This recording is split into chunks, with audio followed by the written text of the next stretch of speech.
Good afternoon, YouTube. Welcome back to my channel. In today's video, I wanted to talk to you about one of my favorite Nepenthes, Nepenthes HAMATA.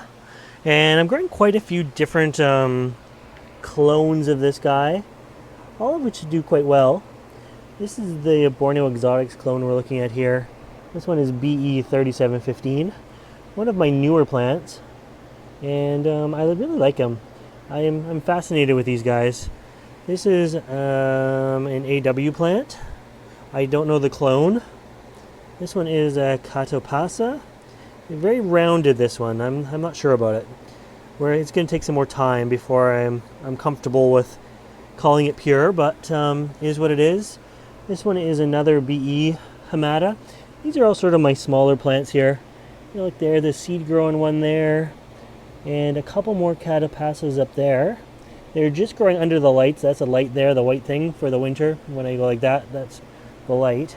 They don't need tons of light, these plants. Now, all Nepenthes grow differently, but today we're going to talk specifically about Nepenthes HAMATA and how I grow it and what it does, what it likes for me. So anyways, as I say, it's kind of growing under this light. Most of these bigger plants here are actually out from the light. And this is January. This is the darkest time. So they're not getting a lot of light. And you know what? They're doing amazing. The temperatures are cool. On the highland side of the greenhouse right now, we are looking at highs of maybe 72 to 75 and lows down into the mid to low 50s at night. And they're really doing quite well. Another thing, these guys, they like to be in a well-drained soil. You can see all the moss around it, but they don't like to dry out. So I use the moss as an indicator. If that moss is starting to look dry, I will give them a drink of water. I keep them in these little trays. It retains a little bit more moisture for the moss and a little bit more humidity for the plants.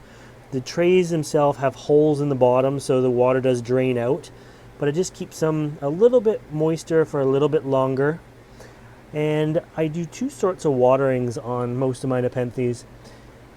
Mostly I do superficial waterings where I just wet the moss down. You could almost call it a misting. And then I do actually do a good watering about once a week, once I know they're drying. But I try to give them every second day or so, just like a little quick rainfall, so it keeps the top dry. I don't want the pot soaking wet. That is one of the biggest things. They want to be wet, but they don't want to be soaking wet. So, what else can I tell you about these little guys? You can see how red the leaves go under light. They go red so easily under, even these are just cheap shop lights that I got at Home Depot. When they go red like that, the leaves actually get smaller. The growth is tighter. It's not an unhealthy plant, but I find they do much better in shaded conditions. So I pull them out a little bit. Now these BE plants are taking a little bit more light than the seed grown one there, and the light really, it varies just per plant. You can see one of the Catopasas is red and the other is green. I don't like the red, so when I see the red, I like to try to back them off. Here's another little one here, and it's green even though that one is red. So I really should maybe switch spots with like this one with the red one and just pull it out a little bit, put one under that's green and can take a little bit more. Yeah, so we talked about the water, we talked about the lighting, how they like it more shaded. These guys in the summertime, I would never have in full sun for very long, like I do Nepenthes lowii and Macrophylla. And Attenburyi, they really like the sunshine. These ones are definitely from like the darker, deeper, mossier forests. So why don't we swing around here, and we'll look at some of my bigger plants. So these are also Nepenthes HAMATA, of course. I'll just unzoom you now. Second half of the tour is going to be a little bit bigger. So I've got three plants over here, and the only light that they get is from this shop light here. And you can see it's just well, you can't see the writing on the bulb. It's just a Phillips bulb, and I think it's a cool white. They get a little bit of dappled light from that, and that is all these guys seem to need. I'm not worried about getting their leaves red. I don't like that look anyways. And they're all vining, these three, and the vines go way up beyond the lighting, and they get no actual extra light this time of year. So as I said, it's January, so they're getting no extra light, and they're growing like crazy up there. I get a new leaf a month, which means each plant grows 4 to 6 inches a month.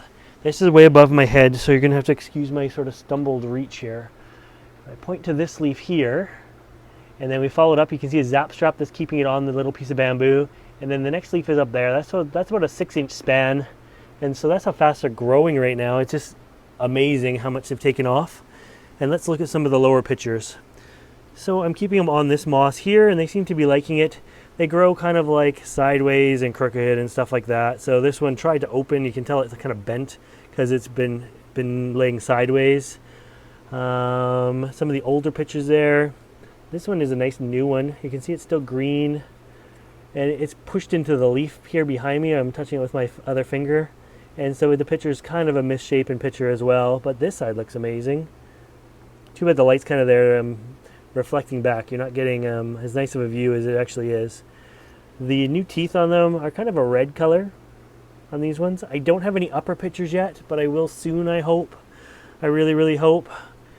I noticed this plant here, if we look in, it has a new basil shoot, however you want to say that. Right there, maybe it's not even going to show. There's too much light and not enough. There we go. You can just see the tip of it there. It's really dark. Sorry about that. You can see the tip on by my finger. I just came across that the other day, so that is awesome. That is a female plant, so I'm really happy about that. Hopefully, if it's big enough to have a basil shoot, then it is big enough, hopefully, to bloom on me. This one here, I checked for any kind of extra shoots down there. I don't see any. And this one here has a large one. I'm going to shove you like right in. You're like in the plant now. So you can see this new leaf here that I'm touching is from the basil shoot. There's a new picture there in front of me from it. So that's nice. That's once they start doing that, they're really going to start growing fast. And I find the basils, the shoots that come out from the ground, they actually do better than the main plant. The shoots, those are going to produce amazing pictures and grow really fast, hopefully. But not bad size pictures on this. Really nice and toothy. And I don't know, I just have a soft spot in my heart for these. I know it's like cliche because everybody does, but I really do. I really like these plants. They're just amazing. So again, it's on the cool side of the greenhouse. I keep them nice and moist. This moss it's not soaking wet, but it's wet to the touch. And when I went in here and touched this pot here, my finger, I'm going to say it's like not quite moist enough. These are big plants. They take a lot of moisture. And if you've ever found that your pitchers kind of, this is a bad example because it's probably just pressed against something, but if your pitchers start getting really deformed instead of looking nice and straight, and again, you can't rely on just because it's pushed against a pot, it's not deformed, but I mean when they kind of come out decrepit and they open prematurely and stuff like that and aren't very big, sometimes that's just a lack of moisture in the pot and they seem to dry up. At least they did for me.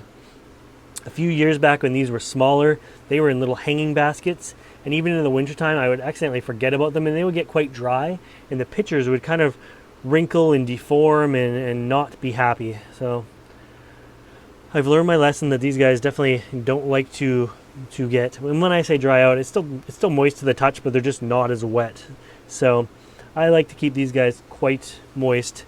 They don't have saucers down there. They can freely drain out. This vinyl does keep them from draining like straight through onto the lights. It drains forward and into this little trough here and goes down the trough and ends up hitting into there and goes into here, and then this has a hole in it and again it goes into the ground or onto the ground, so it kind of takes its root down. But yes, so hopefully my next update for these guys, this is going to be a good year for HAMATA. I mean, this right up there, that it looks big enough that it even could have a flower in it. That's a male plant, but I'd still be happy with some HAMATA pollen. Especially I'll save it for a female plant that will hopefully get going soon. And yeah, so that is my HAMATA care. I don't think they like it too sunny. I try to avoid having their leaves turn red, and they seem to just be thriving. Pictures for me, they're very thin and papery, but they last forever. You can see how many pictures are here. Well, you can't see, but I can't even see. 1, 2, 3. There's at least a couple back there. 4, 5, 6, 7, 8. I can't even count. There's 8 just in this little area here. So, but they're very papery, but they're very thin, but they last a long time, and they just simply don't like tons of light for me, and they like the cool temperatures. I wouldn't want to grow these guys on the lowland side, or even really intermediate. It being the winter, they're just looking amazing right now. When the sun is shining in the summertime, I'm gonna have to worry about these. I'm gonna probably shade them, the tops up there. I'll put a piece of shade cloth up there and make sure that it's not too bright up there for them. So anyways, enough rambling about my hamatas. I hope you got some care tips from this yourself, and hopefully you guys have success growing Nepenthes hamata as well, because it's a wonderful plant. If you like this video and you want to see more videos like this, make sure you subscribe to my channel. As always, thanks for watching.